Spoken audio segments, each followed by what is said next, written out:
How's it going, everybody? Landon here with TBS. Excited about this edition of the Truck Boss Show. Coming to you live from downtown Oklahoma City, right here in our office, and excited to be next to my friend Isela. Isela, say hi. Hey guys, how's it going? Excited to be here. Absolutely. I'm always excited to be here with the Truck Boss Show, coming to you live 4 p.m. Central every Thursday. You know, Isela, it's great to be back to normal because we just got back from being at GATS, Great American Truck Show in Dallas.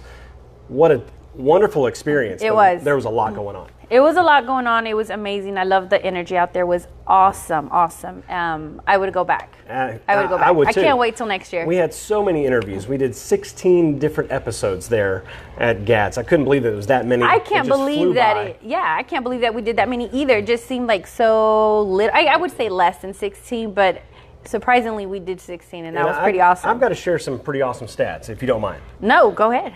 During that show, during GATS, we had over 100,000 people see the Truck Boss Show, and over 22,000 chime in and watch one of the episodes, or several of the episodes. I'm not sure how many people were repeat offenders when it comes to viewing, but it was just incredible. Thank you for your support as we continue to grow here and bring entertaining and educating shows to you each and every week. So we're excited about that. Thank you for your support. Yes, thank you very much. I've got to ask you, Isela, I know all of the different interviews that we did individually and together were great, and we're so thankful for that. But which one stands out to you, or maybe a couple of them? One of my tops, I would say, is Women in Trucking. I love the fact that it was like 5 organizations in one. Women that give back to the community, women that are involved, educating. A lot of the times, we're so used to it is an industry that is male dominated. It is. Well, guess what, guys? Women can do it too. Okay. Yeah, they say about 84% men, 16% women, roughly, depending on the reports you read. Yes. So what they're doing is huge. Oh, it is. I mean, they have they're very intelligent women,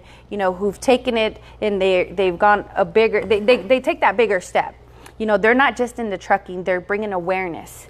They're bringing their own new swag. Hey, they have a YouTube channel. They have a calendar. Right. I mean, this isn't just in the States. Like Sherilyn, one of them, she's out of Hawaii. That's awesome. In Honolulu. Driving is so much different than it is in the U.S. So that was one of my faves also. One of my favorites was Diesel Life. Diesel Life. They were awesome too. Talking to Adrian, the father of Diesel Life, I know many of you watching it are familiar with this incredible popular brand when it comes to t-shirts and hats and decals and more. They're always at almost every show. But Adrian was telling me it's a family affair. All the brothers and sisters are a part of it. Everybody's got their own rig that they travel around with. They even have a big rig that's at many of the shows that you can see. We're excited that they gave us that time to be able to tell a story of how Diesel Life came to life. Their story was really interesting. It was great. It was very interesting. What's another one? Let's see. I'm going to say the beauty truck shows. Yes. That was pretty awesome. I was hoping to say that because that was my next one. You stole my thunder, but that's okay. Oh, I'm sorry. You were thinking it, I said. Exactly. Well, I think Bart was amazing. Your guy, I think Bart, he was awesome. You know what I loved about Bart? Just an awesome owner-operator from Southern Louisiana, just down to earth, someone that you could just sit around and talk to for hours. And he's not missing any words at all when it comes to all of the stories he can tell you. But what was cool about Bart is how the truck that he had in the antique division of the beauty contest, he lost that truck at 21 after he learned how to drive. And then several years later, somewhere around 14, 16 years later, because of the power of Facebook, he found the truck for sale for $1,500, drove and picked it up, and brought it back and was in the show. What was amazing about his story, though, is he comes across it. He can't purchase it at the time. Right. It gets sold, turns around and finds it and buys it. Exactly. I thought that was awesome. All because of Facebook. Yeah, amazing. All because of Facebook. Now, the other truck, of course, with Ray and Susie, their truck was pretty cool. I like the fact that the truck was only probably one of the most beautiful, if not the most beautiful trucks. Oh my God, yeah. The flames, the dragons, it was really neat. I had never seen any, like the floorboards being painted and with design and all that. And I know that's because of Susie. But, right. The truck went in. The truck went in for just a regular paint job. Comes out with flames and dragons and colorful lights and all this good stuff. And they actually won first place there at GATS. In the active truck division was pretty awesome. So they actually drive that truck on a weekly basis. Oh yeah, and that's just one of their many trucks. Exactly. They have 4. Yeah, they had 4. They had. I remember the name. One of them was, I believe, Wicked El Patron, and this one was Uno Más. That's awesome. She says that much better than I do. I'm just going to leave that to her. So, but when it comes to GATS, Isela, it was just a great experience. Thank you to everybody that tuned in, as well as those that we got to interview. Just incredible. And we've got another show we're going to. Why don't you share a little bit about that? We are actually there telling us. They said, hey, if you're not there, you're missing out. Well, guess what? We're not going to miss out. So we're going to be in Joplin next month, and we're going to be attending the GBATS. GBATS it is. Guilty by Association, and these are hosted by the guys of Chrome Shop Mafia. So that's exciting really cool. to meet the guys. Tons of entertainment, live music, racing, tons of rigs. I mean, it's just all out in the open. Can't wait to be there. It was because of I-80, the show we were at, when we brought that to you. We learned about GBATS, so we're really excited about this. It's coming up. It's only 4 weeks away. It's going to be here before we know it. Oh, it is. It is. It's going to be a great experience. So that's something that we're actually looking forward to. We're very excited about that one. Yes, we are. So TBS, the Truck Boss Show, the Street Team, going to be live on site bringing that show to you. It's going to be a lot of fun. So be putting that in your calendar, and we're going to remind you until we get there. So don't worry. But we're back here for a reason. We are. GATS, we're back home. We've got books in front of us. Explain what's going on here. Well, a couple of weeks back, we mentioned we wanted the top reads. We got feedback. Now it's our turn to give you some feedback. That's right. And of course, one of the last books that we mentioned, which is the top, you say it better than I do. I do. She is right. I do say that better. It's the top 10 books that we recommend in trucking, the feedback that you got, and we've been going through the bottom 5 of that top 10. So we read number 10. We brought that to you already. We're at number 9. And we're the book number that 9. we're going to talk about today is King of the Road. That's right. Ice Truckers. It's an incredible story, riveting story of the famous Alex Dibogorski from Ice Road. Yes. I said that correctly. You did. You said it good. You said it good. Awesome name, strong name. But famous ice road trucker, and really pulls back the curtain of his life in a very personal manner. So why don't you share a little bit about what you found in the book? Well, for one, obviously he is a legend in this industry, especially in the ice trucking world. Him from his family bring him from Poland. A little bit there, he lived there, but his family, what I thought was interesting, they escaped the Nazi era. At one point, his own mother hiding escapees from the Nazis, moving from Poland to Canada, from him being raised in the backwoods with the bears and cattle and all the good stuff, from him losing his mother to really, when he gets older, the wife starts having children. 6 was where I left off. Right. But a total of 11 children. The struggle that he went through from having something to having absolutely nothing. It's awesome because, most people know Alex because of ice road trucking. Right. And the legend that he is there, the celebrity that he is. He can't go anywhere without people recognizing, especially when it comes to his laugh, his voice. It stands alone by itself.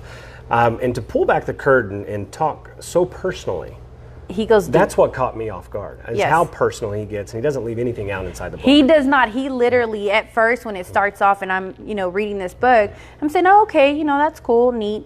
And the further it gets, and I'm just going, oh my God. Right. And another chapter, and I'm like, wait a minute, I want to read what's next. And it gets more interesting, and it really grabs your attention that you want to really finish the book. There are some books out there that you're just like, it was okay. Right. This is really a good read. Many celebrities just don't have a great story, but Alex really does. Yeah, and he tells the story himself. It's not like us, how we're telling his story. Right, so you had the audiobook. And yes, so I had the audiobook. Heard him read this book out loud, which is pretty cool. Book. His wife is also in the book. That's excellent. She talks in the book. His uncle talks in the book.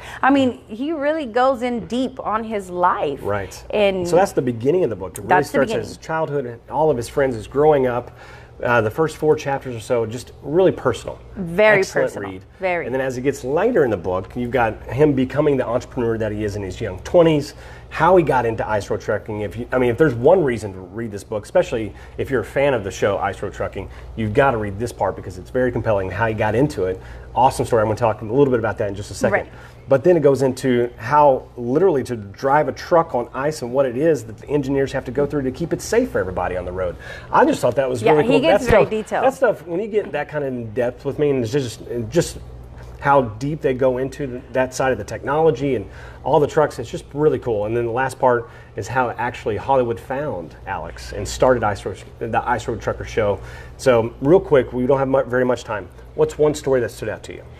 His struggles. his struggles of him trying to take care of his family, of living out of a tent months at a time, people not knowing that, someone being there to give him that hand, to give him a job. You know, these odd jobs that he was doing. It was hard, it was tough while his wife was at home raising children on her own. Yeah, one thing that stood out to me, which I've got to go back to the chapter 6 where it talks about how to actually drive on the ice. It takes about 40 inches of ice. Little fun fact for you here on the Truck Boss Show, 40 inches of ice for you to have a fully loaded 18-wheeler go out onto the lake. And they talk about how you only can drive about 20 to 35 miles per hour depending upon where you're at in the lake. So you don't move the water underneath the ice so fast to where it break up the shore when they go off from the lake back onto the land. And so an awesome read, and that's just one small part of this. I mean, I think chapter 6 I highly recommend it. It's just a lot of fun to read. And then the last part I will say is the respect that he has. He believes with all of his heart, drivers today, you don't get enough respect, and you should, because of the incredible magnitude that's on you each and every day when it comes to safety of the people on the road, the millions of dollars that you're hauling, the incredible equipment that you have to operate each and every day.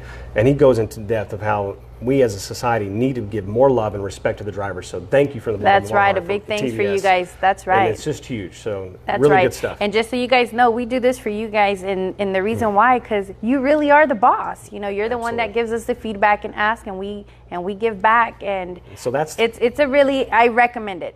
Yeah, absolutely. Thank you for sharing that. Yes. So guys, thank you very much for always tuning in.